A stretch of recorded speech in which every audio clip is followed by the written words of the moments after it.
Hi there. Nice to be talking with you all today. My name's Mandy Naylor and I'm a trustee, safeguarding lead and wellbeing facilitator with the Ginger Heart Foundation. So we are a really new foundation. We were formed recently as a community interest organisation and became registered on the 6th of September of this year. So literally just a couple of weeks ago. So it's all really new to us. We're feeling our way through it and taking our first steps. And this is our first podcast. So as you can see, I'm not on camera. That's going to be different going forward. I'm going to be introducing and interviewing a whole host of, really interesting people, people who've got valuable insights, tools, techniques, people who are going to share their experiences, just people who are going to be helpful in informing and inspiring, which is what we're here to do. We're really passionate about making a difference, and so this podcast is a part of the work. This is just a part of what we're going to be doing. So as I say, I'm not on camera for this one. That is going to be different going forward. But before I tell you about GHF, Ginger Heart Foundation, and what we're going to be doing and what you can expect from this podcast, I want to give a massive shout out to all of those people in Rossendale and beyond who have supported our setup. We literally would not be here without you. And I'm not just talking about the incredible, powerful fundraising that's gone on via, races, football matches, donations that you've given just from the goodness of your heart. Like people doing collection. There's just been so much, and we're so humbled and so grateful. But it's more than that.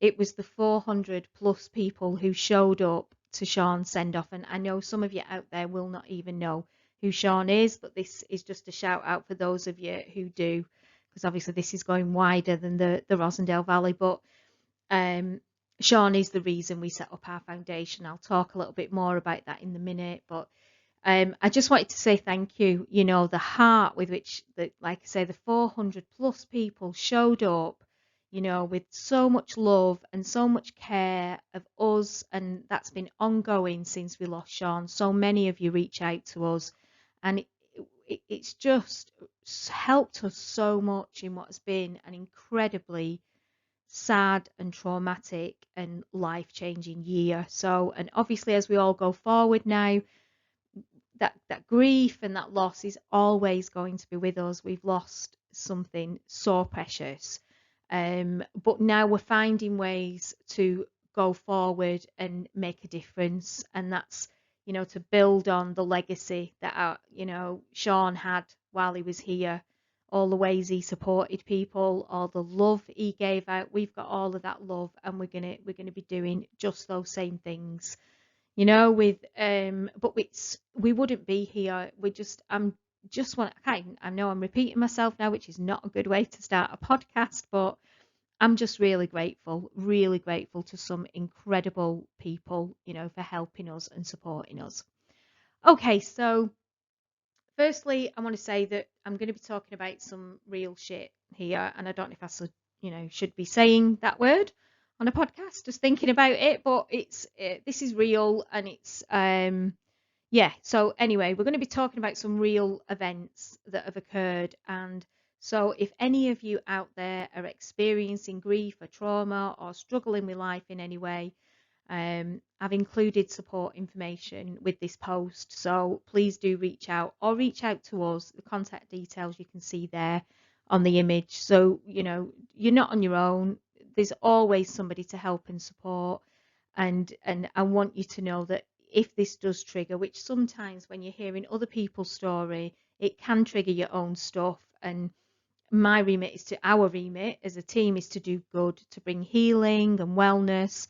And I'm just really mindful to ensure that any conversation I have is healthful and helpful, because I've got clear intentions to never cause harm. So I feel like that's a really important thing to say, that we will always provide those support mechanisms as we work through and we're giving this information out. So that aside, what is the reason we set up the GHF? And The reason was because my beautiful son, who was just a joy to share life with, came home after a day and a night out, spending time with friends, but also partaking in the very normalized culture of drinking some beer and taking some cocaine on a night out. So he'd been to see the football match, they'd gone out to the pub, then gone back to somebody's house and just basically had a good time, the usual. Sean, I now know Sean, that was the way he'd sort of rolled for years and never had a problem with it. So that had all been okay up to that point. But on that particular morning of October 3rd, 2021, he arrived home at 7 o'clock in the morning and his world just collapsed in a haze of artificial, catastrophic thoughts and this rocket fueled impulsivity that's driven by coca-ethylene. And I'll tell you about what that is in a second. And that was in his system, and that is what led him to take his own life. So, coca-ethylene is the ether of a metabolite that's formed in the liver when alcohol and cocaine are taken together. And coca-ethylene, with research that is ongoing currently and previous research, has been directly linked to suicide. And people just don't seem to have heard about it, even though this research has been going on since the 90s. It's not been raised up on the agenda. There's no public health information about it. There's nothing about this on the National Drug and Alcohol websites. There's mention of coca-ethylene, but not this direct link to suicide in the early morning come down. And it's in people who otherwise would never have contemplated taking their own life. So there's a huge number of suicides happening in the same way as Sean, in people with no underlying depression, mental health issues, or previous suicide ideation. Yeah, so the only reason Sean took his life on that Sunday morning was as a result of coca-ethylene. And that is a really hard thing to know. We know that a lot of men have challenges with mental health, and not in a small part relating to the toxic masculinity and, the culture around that macho man trap where it's seen as weak to talk about feelings. And we've got so much good work going on to support men, which is amazing. And I'm going to be asking some of those people who are supporting males in Rossendale and beyond Rossendale, because this is what we should be doing. We're failing our men, in this culture that's been created where, don't be like a girl, which, there's so much around that comment. But we're the suicide rates in males in the United Kingdom and beyond, but if we look just at the United Kingdom, is through the roof, and we need to support all men. So that's something I want to say right from the get-go, that I know that coca-ethylene is not the only reason that men are committing suicide. There are a lot of you know, societal expectations that put pressures on that actually create mental ill health in young men and older men. Our message is a little different to that. So our message, our lane that we are going to be swimming in, relates directly to coca-ethylene, which is killing people. And it's killing people who do not have those underlying challenges. And I know there may be many of you out there who will have lost their young men in the early morning and may not have understood why. It came out of the blue. There was no other issues, no other reason to suspect. And sometimes that is because of hidden challenges, hidden depression, hidden mental health. I'm not, um, you know, belying that. That is, but some of them, in fact, a whole lot of them, could be relating to coca-ethylene only. And that has now been found to be an independent predictor of suicide, so independent from any other factors. And there are other drugs we know that cause mental ill health, as does cocaine use. So mental ill health can come as a result of cocaine use. We know this. We know it can create anxiety, paranoia, all of those things. We know that it can create physical issues like enlargement of the heart. We know all of those things, and there are a lot of services working to support change in this direction. Again, that's different to our message about coca-ethylene. So in order to raise the profile of the suicide risk and embrace our harm reduction focus, we'll be clearly focusing on this harm. That's specific to what we're going to be focusing on. And it's the harm that can come from combining alcohol and cocaine and the risk of suicide in that early morning come down. So, yeah, it's been a really tough year and it's taken a long time for us to accept that Sean is gone. Now, just so I can let you know who I am as you join me in this podcast, this is me personally. I had a spiritual awakening in 2007 and I'm not preaching anything to any of you, but in my belief system, Sean is still very much with us, but in a different way. He's just our big ginger guiding light and inspiration. So the question then is, like, what do we do? How do we walk through life holding our lifelong grief, and build a life around that? It is what it is, and we are where we are, and Sean is where he is. And so what do? We choose to make a difference. And that is the purpose and the intention behind GHF. We choose to let our ginger light guide us to save lives, to improve lives, to give massive support to the people accessing our GHF wellbeing services. We knew, and everything is in a state of development as we speak.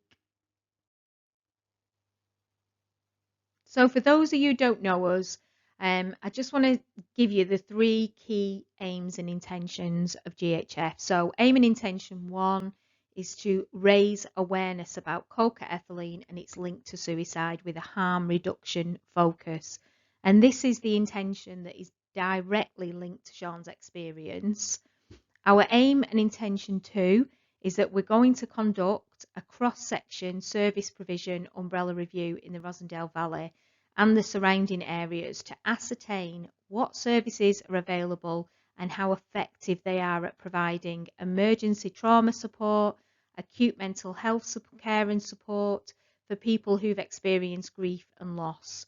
And just what is there for general psychological support provision, anybody who feels they may have addictive tendencies or issues. And a lot of the people I'm speaking to are recreational cocaine users who never come into contact with those services because it's not seen as a problem. It's literally just something you do. You go out, have a night out, drink beer, take cocaine. So this intention is linked to the lack of support that's been identified for people after Sean left us. And this is not about us pointing fingers at services. I work in the services. I've worked in sexual health services for 20 years and I know the way the monies have been taken away from those services, the public health budget cuts, the way teams have been decimated.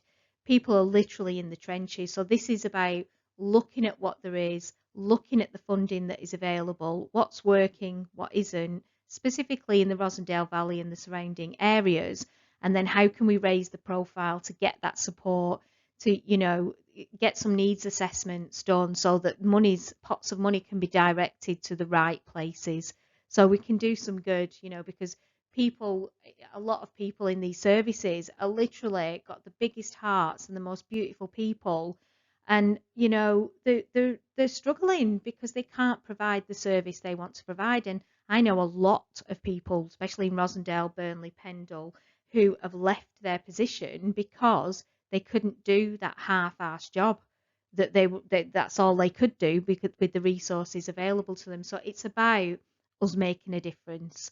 And then we go to aim and intention 3, and that is to continue to support robust community cohesion, within the Rossendale Valley with some joyful, this is not, this is about things that young people, I keep saying young because I still see them as young, but we're talking people in the 20s, 30s, 40s, maybe teens, like to find joyful, inclusive activities and network to offer a variety of social events. And this has really been shown to help improve health behaviours, overcome personal challenges, and improve quality of life. And there are a lot of other people doing this.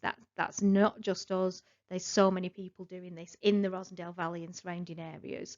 So it is a vital component, this, for us to have any program of sustainable, healthful change. It's so important. People can't be isolated and just try to stay in and stop, stop going out, stop socializing, and expect that to be able to be okay. It's not. So we need, that's much needed. So as I say, our work is starting locally in the Rossendale Valley, but it will go out wider. Sean absolutely loved the valley and the people, and as I say, they've loved us back since Sean left us. Just like I say, the incredible love and amount of people that showed up to honour our boy on the day of his send off, to the amazing fundraising, and as I said earlier, it's just literally humbled us, and it's helped us to get off the grind, and that is what is helping us to do the work that we are going to do. So now it's time for us to pay that forward to make things better for people in Rossendale and beyond who, may need support in life right now, who may be frustrated because they've reached out and the call wasn't answered because the services were simply not able to answer that call. And we literally will not stop until we affect change for the better. You know, our driving force, our passion is so real and comes from such a deep soul place that we are literally going to keep going with this and make a difference. Um, so yeah, so how are we beginning? So first of all, this podcast, this is to inform, to inspire, to offer tools and techniques and insights into the grief process, how to move beyond trauma. Like I say, I'm going to be interviewing a whole host of people who are, the masters at their craft. They are the best at what they do, and they have got some real gifts to bring to us as we work through these interviews throughout the year with the podcast. So it's going to cover a vast array of topics with, local and national issues and ideas on solutions, and um, interviewing a wide range of individuals, as I said, and a lot of them will have something to provide for you, some healing, something you can take away, actual tools and techniques and processes that you can use in your own life. So it's going to be, I'm excited about the podcast. I think we're going to do some good with that. It's not always going to be me. We've got a full team at Ginger Heart, so there's going to be other people who are going to be, on the podcast and interviewing various people. So therapeutic facilitation. So I've made 3 slots per week available. So this is a 1-to-1, 1 hour per week therapy session for 6 weeks. So it's going to be on a 6 weeks program with myself, with contact in between. So there'll be email contact and messaging contact in between as you work through the additional stuff that I'll give you to work through in each week. It's going to be a full program of support and healing. So it's a mixed method approach that I use to support you to move beyond challenges, issues, grief, trauma, or just if you feel stuck in life and want to take some time to figure out how to make a change and grow your life in the right direction. And this is not just something I'm picking up. I've worked in these therapeutic methods for 25 years and supported literally thousands of clients. So it is something that I do. It's not something that I've just decided I'm going to have a go at, if that makes sense. So I can see 3 people per week for these 1-to-1 sessions. We'll arrange the 1 hour facilitation at a time that works for you and I, obviously, because I do work in a substantive post as well. And it'll be on a rolling 6-week program. So if that's something you feel you could benefit from in your life right now, please contact us. So you can go on the contact form at www.gingerheart.org or via the email address team@gingerheart.org, or you can contact us via Messenger on the Facebook, which is at Shawnee T Ginger Heart Foundation. So please do reach out, because those slots are going to be available from the beginning of November, and it is powerful work. It's work I've trained in many years ago, and I was the client with this work before I trained in this work, and it's good stuff. So please do contact if you want to uptake, and obviously those sessions are absolutely free. Everything we provide at service user level is going to be free at that point. We're going to be continuing to fundraise. We're going to be applying for pots of money from the government. We're going to be finding any way we can to get the money in to be able to grow this service. And then we can bring more people on board so we can expand what we are providing. And that's a really important element of this. So the reviewer services I mentioned earlier, and the working towards affecting positive change in that, will begin at the start of January next year, so January 2023. So we're going to be doing the review of services and interviewing people who've had good or challenging experiences trying to access services for grief, trauma, or addiction. It'll probably take about 6 months, I envisage, could be a little bit longer, to compile that information. And then I'll be using that, we'll all be using that to take that up, to take that to the highest level. We aim to set up an advocacy sort of person as a gateway. So if you're in the Rossendale Valley or surrounding areas, and as I say, that's the start, we will be taking this wider. We're going to support you to accessing those, mainstream services that are available, the ones that we know are quality and effective, that have enough funding sufficient to be able to do the job that they're there to do. So we're going to be really, really looking at that, because I know so many people are struggling, and this became very, very visible after Sean left us, and people were trying to find help. They were struggling. It was such a shock, such a trauma, and it was like that disbelief, because Sean was just not the person who you would imagine would take this action. And so it was such a shock. There was no, as I say, previous lead up to this. So, and then as we go to the harm reduction in relation to coca-ethylene harm, we're going to be shouting those messages, providing strategies to try to prevent any more loss of life in that early morning come down following that recreational alcohol and cocaine use. So we're going to be going to all kinds of venues, educational establishments, and wherever we can deliver those messages. We're going to be, raising more funds and producing resources for others who want to deliver these life-saving messages, and what else? So we don't know yet is the honest answer to that. So it's inspired work, this. We're letting the right things come to us as we go along. And as I say, we've only been registered for 2 weeks. So we've got our first official trustee meeting this coming Tuesday. And this is about us getting going. So all very new. And we're going to be doing a weekly podcast. So we're going to be very transparent. We're going to be, everybody will be able to see everything. We're just in the process of setting up the community bank account, which means that people can view our what's going in, what's coming out. It's going to be so transparent, because so many people are a part of this work. So many people have worked hard to raise money to help us to get going with this. And so we're going to share everything with you every single step of the way. The other thing I'd like to just say is that as we near the 1 year anniversary of Sean leaving us, the pressure and the grief is building, and I'm personally shedding a lot of tears and spending a lot of time just needing to be quiet and focus on my boy.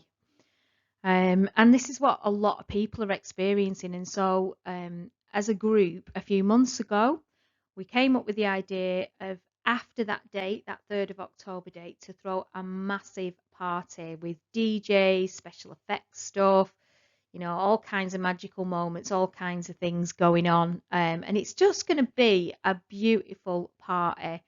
And the people that are involved in that, again, let me give you a shout out. I'm not going to start naming names, because there's certain people I want to say who've helped so much with that. But I'll be doing that at a later date, because I don't want to miss anybody out. But it's the guys from Twin Sound. It's the beautiful. I'm sorry, I'm naming names now. I'm not going to say your names, but like Anna's doing the decorations, and folk from St Mary's Chambers who've helped, helping to get us promote it and stuff. And The other mates of Sean's, the DJs that are coming along and doing a stint, and just the magical ideas that have been brought. I'm going to have to say your name, Matt. Like, I'm not saying your surname, but I'm saying your name. Like, you've had so much energy and so much passion, and what you've got planned for that night, I am just so excited about it and so grateful. It's just incredible. So, yeah. So we made it into a costume party because that's what Sean and his mates have always loved to do. We've got many pictures of Sean dressed up as, I can't even think, a banana, Mario, Super Mario, Batman, I think a Stormtrooper, but I think that was somebody else's costume. I can't remember. But he's so many of them, and he just absolutely loved them. So we made it a costume party, but the tickets have kind of slowed down. And it's probably because it's really tough times. People can't afford to buy the costumes. So the 20 quid we're charging for the tickets is covering the cost of what we're putting in there and what's going to be in the party. And hopefully there will be some additional monies we can, get in the pot for GHF for the work that we're going to be doing, because we've got to keep doing that now. We have got to grow that.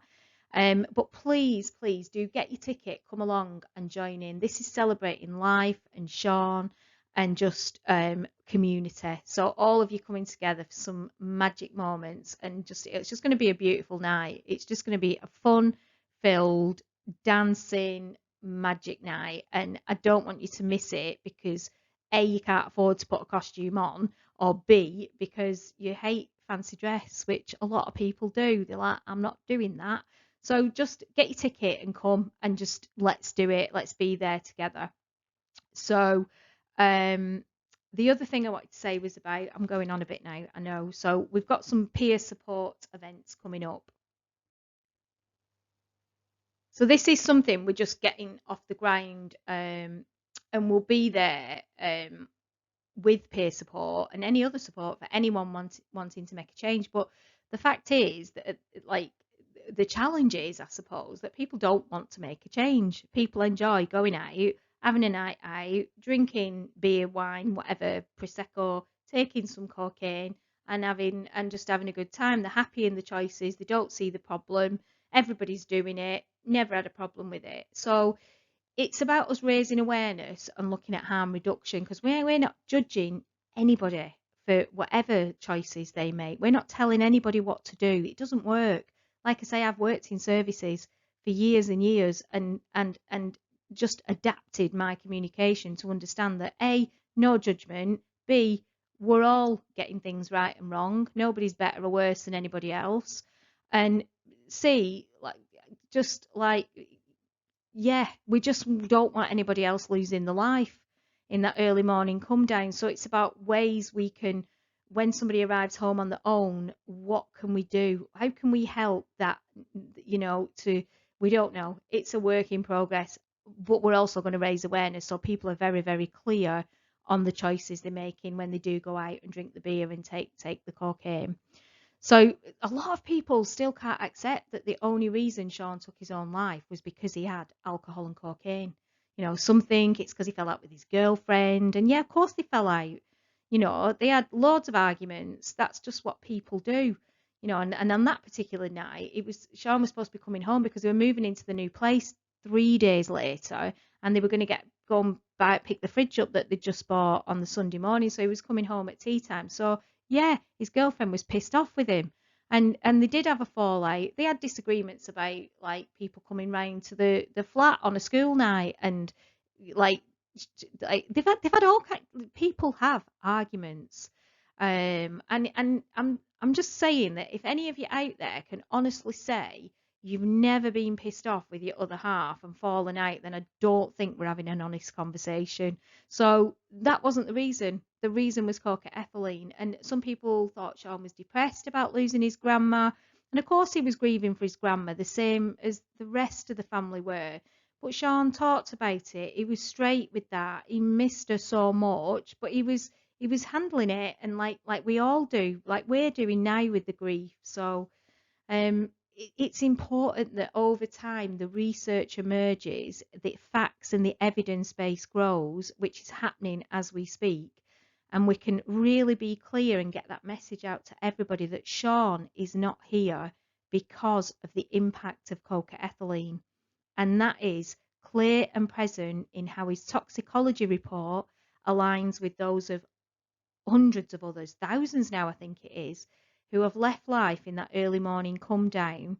And it was present in the messages that Sean delivered to us prior to leaving us on that morning. So it's important that this is a clear message. And as I say, we're not here to tell anybody to change, and we're certainly not judging anybody's life choices, but we will continue to speak the truth and offer support and find those harm reduction strategies that may just help in that early morning if you have the mind alteration and impulsivity that Sean experienced. So the peer support events I think it's going to be slow off the ground in some ways, because like if people don't think that they have a problem, then they're not going to, it's a bit uncomfortable to get involved in something where we're trying to say, let's try and get some community events, some pub crawl, some, whatever's, and where we try not to take cocaine for one night. Now, I'm not saying, like, we're not the cocaine police, so if somebody wanted to join in just because they want to go out and have a laugh, we're not going to be policing people and saying, where are you going in that toilet? What are you do? We're not, it's not what it's about. So just stay engaged, get engaged, come along just for the fun of it. The trustees, we've got a meeting this coming Tuesday, and they're going to be looking at maybe what we do next. What is the peer support events we put on next? And I just hope that people come just because it's about community and that it's about getting together. And yes, there is that underlying positive, underlying clear message. I don't know whether it's positive because some people might hate that message, but just engage, just come along, because this is about you and it's about us offering that support. And it's, like I say, we do not profess to know all the answers. We're all in the world, we're grieving, we've got trauma, we've got things wrong in our lives, we've got things right in our lives. We're in the baby stages of starting our foundation. But what I will tell you is that we have massive hearts and we've got so much passion to make a difference. If anyone can live and live better because of Sean's experience, then we've done a good job and we've made a difference. And we are going to go the whole way with this. We're so passionate, and we've got a lot of different skills and abilities and experience just within our GHF team, but also going beyond that. We've got collaboration with so many partners, so many people. Again, I need to give a shout out for that. People who are looking to support us with, looking at commissioning, looking at getting some of those pots of money, people who've worked in services for many years, who know the strategies that work. I'm so grateful, just so grateful. Okay, so that was just my little introductory podcast. I'm going to stop waffling on now. So just to say that next week on the podcast, I've got a guest, and we'll be looking at their personal journey through the mental health system in Rossendale when experiencing acute trauma after losing Sean. So the aim and intention of next week's podcast is to illuminate what can be improved, but obviously we need the commissioners to hear this. This is not about pointing the fingers at services, because I know the challenges they face. I've been in those services, worked in the services as a nurse, as a specialist community public health nurse. So I get it, absolutely get it. So I want this to be seen as a supportive exercise. We need the commissioners to hear it. We need to get some needs assessments done, and to take this higher. It needs to go up higher to government level so that the monies can be made available to give services the chance to answer those unmet needs of their practice population. So that's it from me. I'm going to sign off, and I'm just sending love out to each and every one of you. Have a great week, but most of all, take care of yourselves and each other.